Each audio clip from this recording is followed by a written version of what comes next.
So recently I've watched Koreans getting massacred for my own entertainment. 69! And it was pretty good. I was initially skeptical about the idea of continuation since the Squid Game was never supposed to have a sequel.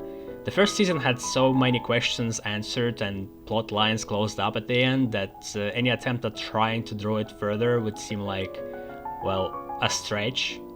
Especially concerning was the fact that instead of starting over with a clean slate and a new game, they went with an old protagonist Ji-hoon, which raises the concerns of the good old shining plot armor, dropping tension even further.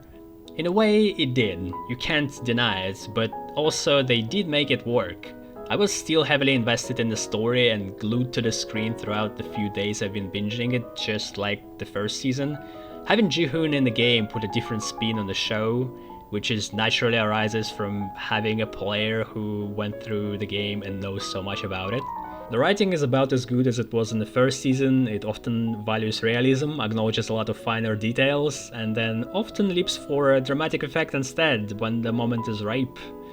It also has the same problems, having some silly cliches and dubious motivations, stumbling at the finish line. The show still also has the underlying social commentary, subtle or heavy-handed, you'll be the judge. And there is also a small change in the rules, but a very influential one that very much shapes the tone of the whole game. That was also interesting to observe and think about. In terms of the games, they weren't as strong as the previous season, characters don't get as creative in them, and the tension is somewhat muffled. Still, aside from a different atmosphere, the second most exciting thing is to see new characters, and the new types of themes they bring up with them. I would recommend to not expect the same show and look at it more like a revenge story of Ji-hoon, more than elimination games.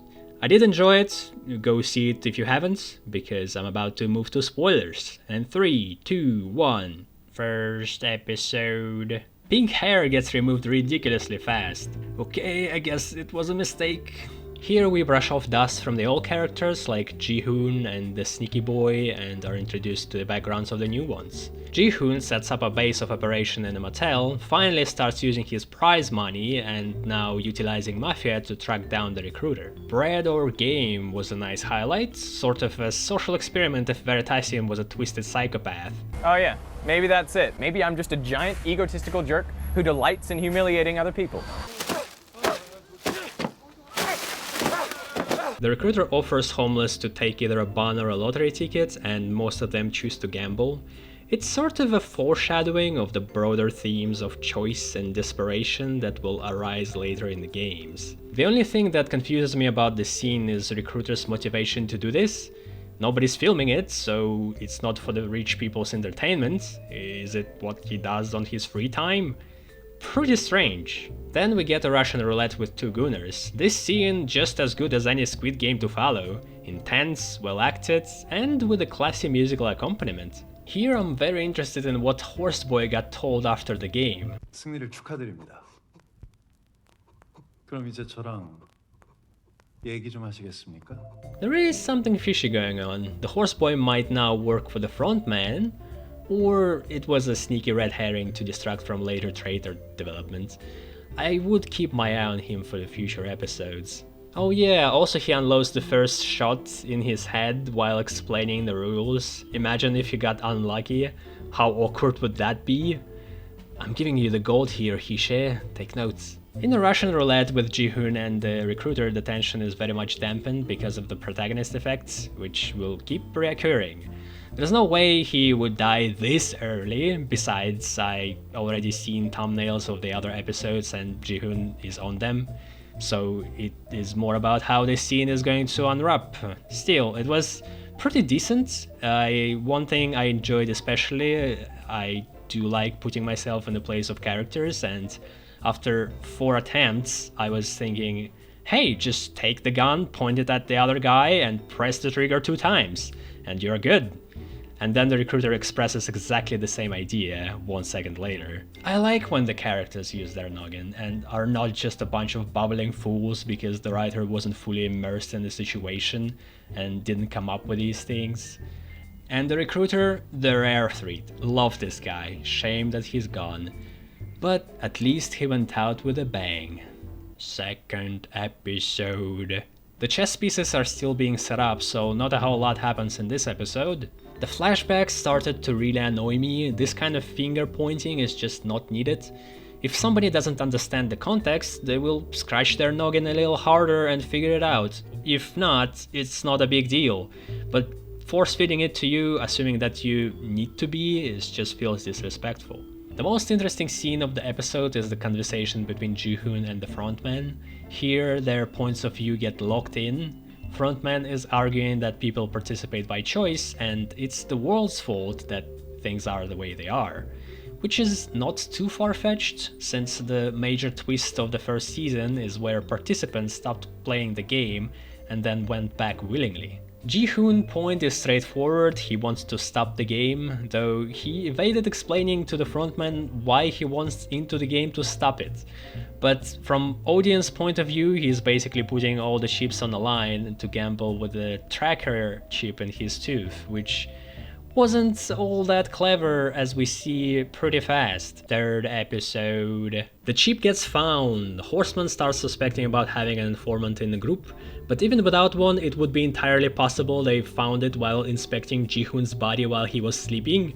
They have jammers throughout the whole island. I think they would have been prepared to scan for any bugs on each contestant anyway. New rule is introduced in the dorm. The vote to leave now can be taken after each game, and the contestants would take the remaining money with them.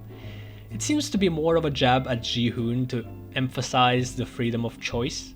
And right after, he is signing a contract where he could have bailed out again individually.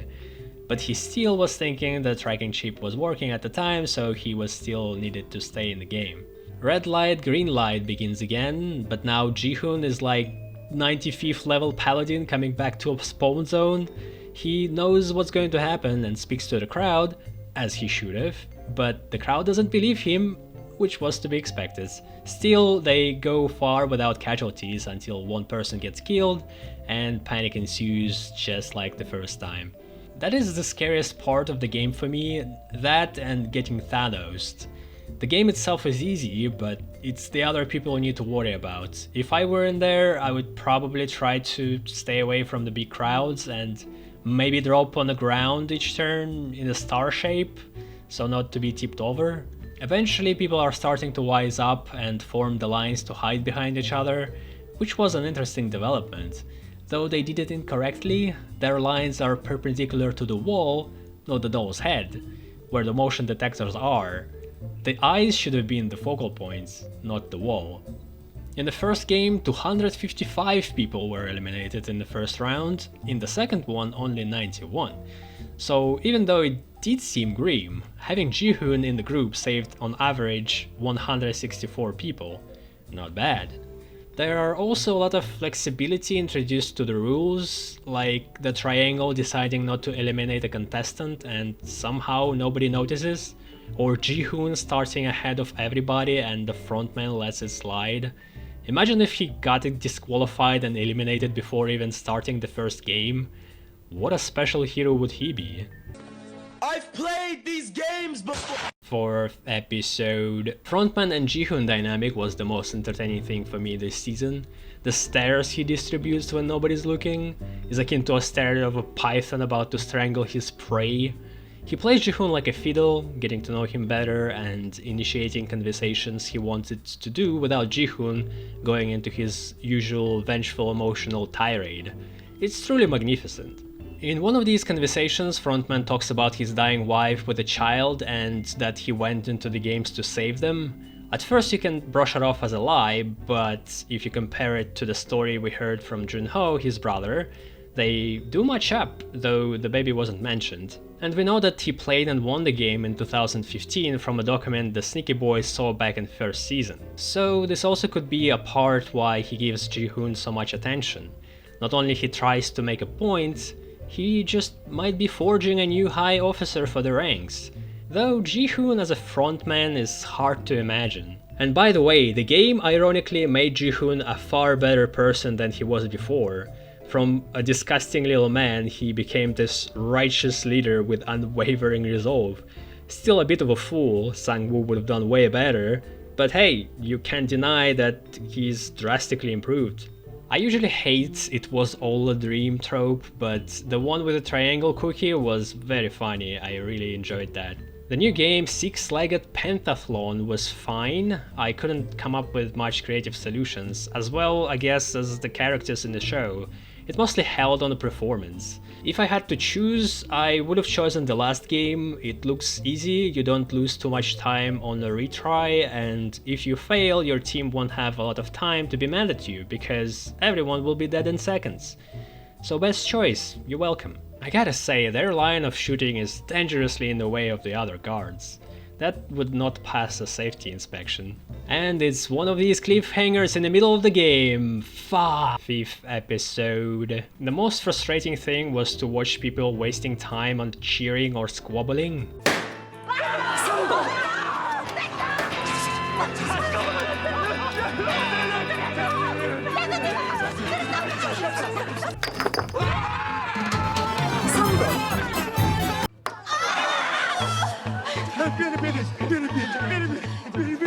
자.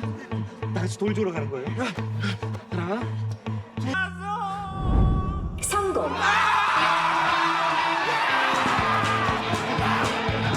Interesting thing to note that frontman is a lefty, but decides he's too good at this and uses his non-dominant right hand, until shit gets too close to the fan and he switches to his prime hand. Aside from pursuing his bigger goals, he also seems to be having a kick out of the games themselves, the challenge, the danger, the sense of camaraderie. Otherwise he wouldn't risk losing Ji-hoon so early. Frontman himself wasn't in any danger though, they were the last to go, so even if they've lost, all he had to do is to pretend to be dead, while the triangles would shoot all the members of his team but him. The other team wouldn't be able to tell from so far away even if they had survived.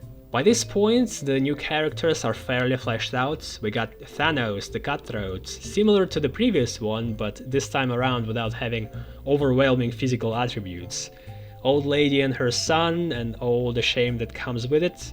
Transgender, the shaman, who eventually starts to gather around a religious sect around herself. That will be interesting. YouTuber MG Coin and his preggy ex-follower. Here you gotta remember that she was intentionally put into the game. She could not have snuck a baby in here, so Frontman is completely okay with letting a pregnant woman play the Squid Game.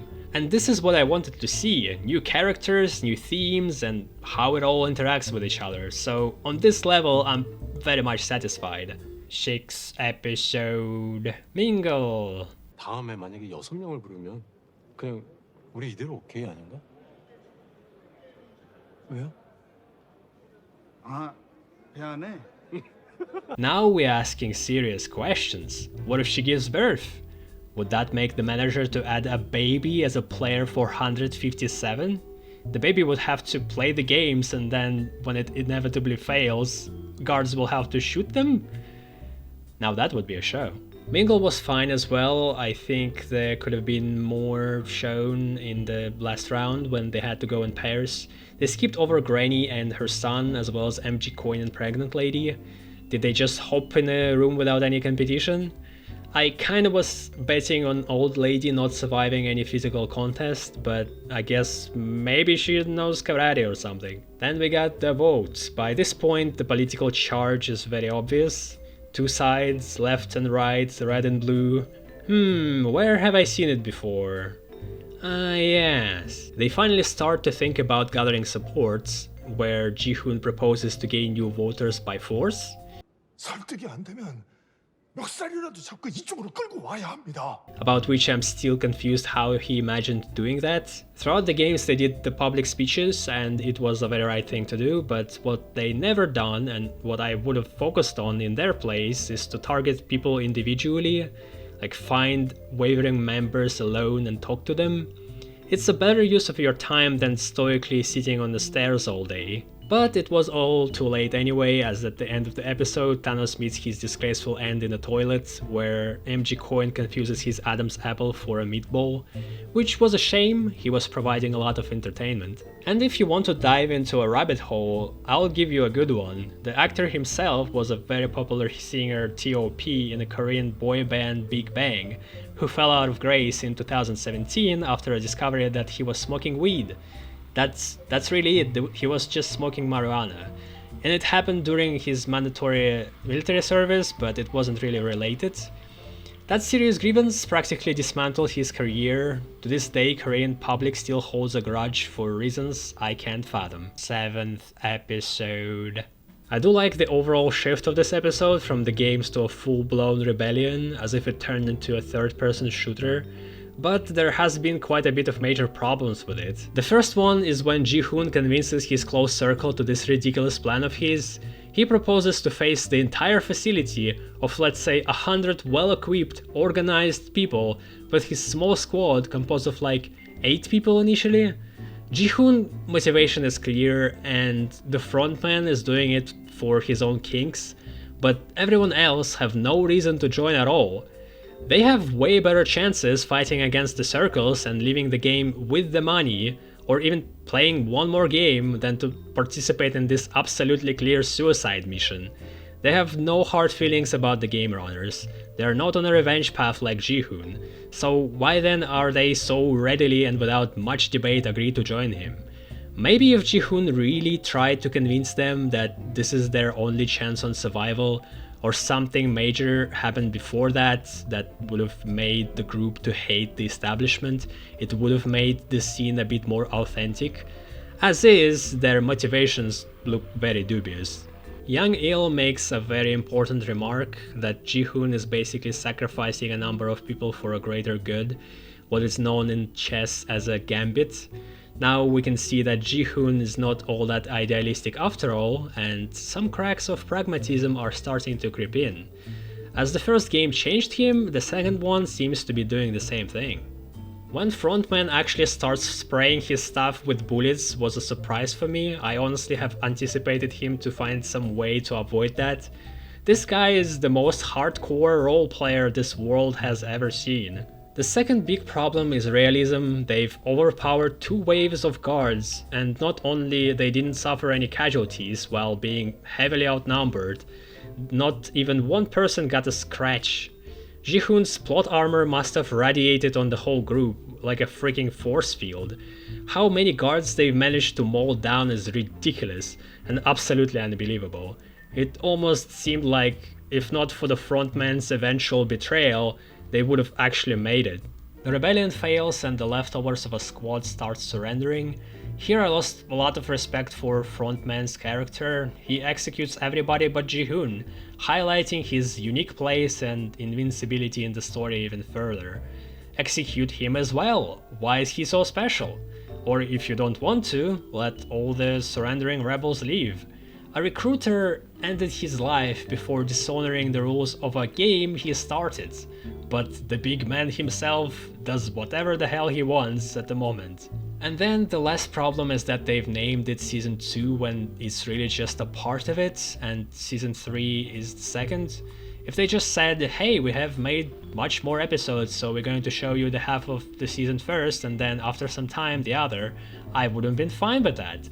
But it's not a very satisfying ending, because I was expecting the ending of the season, but all I got was an ending of an episode. We take the Sneaky Boy sailing adventures and they feel absolutely pointless because they don't reach any goals, even intermediate ones. Same goes for the Triangle Guard. I do like having those perspectives and I'm sure they will be more interesting later, but because I was expecting those arcs to come to their conclusion, it was especially disappointing to see them not going anywhere in the end. Oh yeah, Horstman, if we assume that he's not a recruited spy, why wouldn't he take the money from the motel and dip to Hawaii? The mercenaries as well, but those might not know about the money? They seem to have an immense loyalty for their newly found employer, which I do not entirely understand. And that is all I wanted to talk about. Despite the flaws, it was a great second season, I had a lot of fun with it and I hope you had as well. It offered new characters, gripping moments, and it was a worthy successor to the original. If I had to rate it, I would give it 80 out of 100. For the comparison, the first season I did rate as 90. So thank you for watching and I'll see you